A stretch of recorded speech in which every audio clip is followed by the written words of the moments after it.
కర్నూలు జిల్లా హోలగుంద మండలం దేవర్గట్టులో జరిగే బండి ఉత్సవం సందర్భంగా ఆలయ కమిటీ నిర్వాహకులు వేలంపాటలు నిర్వహించారు.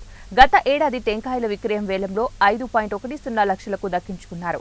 ఈ ఏడాది టెంకాయల విక్రయానికి సంబంధించిన వేలంపాట 8.15 లక్షలకు హోలబేడు గ్రామానికి చెందినటువంటి వీరేష్ దక్కించుకున్నారు. ఈసారి కొత్తగా వాహనాల పార్కింగ్ కోసం వేలం నిర్వహించగా 6.90 లక్షలకు నెరణికి గ్రామానికి చెందిన దానప్ప దక్కించుకున్నారు.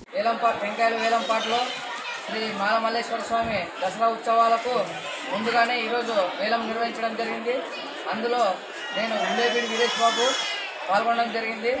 8,15,000 రూపాయలకు వచ్చే దసరా అమావాస్య నుంచి దేవుళ్ళు దిగిపోయిన తర్వాత వెనుక గ్రామం చేరుకునే వరకు ఈ వేలంపాట ఉంటుంది కాబట్టి పాడిన వేలంపాటు అందుకు నాకు ఈ ఆలూరు తాలూకాలో గ్రామస్తులందరూ సహకరించినందుకు ముఖ్యంగా నెరణికి తాండా కొత్తపేట గ్రామ ప్రజలు పెద్దలు సర్పంచులు నాకు సహకరించడానికి ప్రత్యేక ధన్యవాదాలు తెలుపుకుంటూ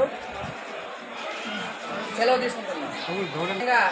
మన ఆలూరు తాలూకు ఇన్ఛార్జ్ వీరభద్రగౌడ్ అన్నగారి ఆధ్వర్యంలో ఈ వేలంపాట నిర్వహణ జరగడం చాలా శుభసూచకం. ఎప్పుడు లేని విధంగా చరిత్రలో ఈరోజు 8,15,000 రూపాయలకు 11,000 రూపాయలతో నుంచి స్టార్ట్ అయిన వేలంపాటు ఈరోజు 8,15,000 రూపాయలకు చేరుకుందంటే అది కూడా మన ఆలూరు తాలూకాలో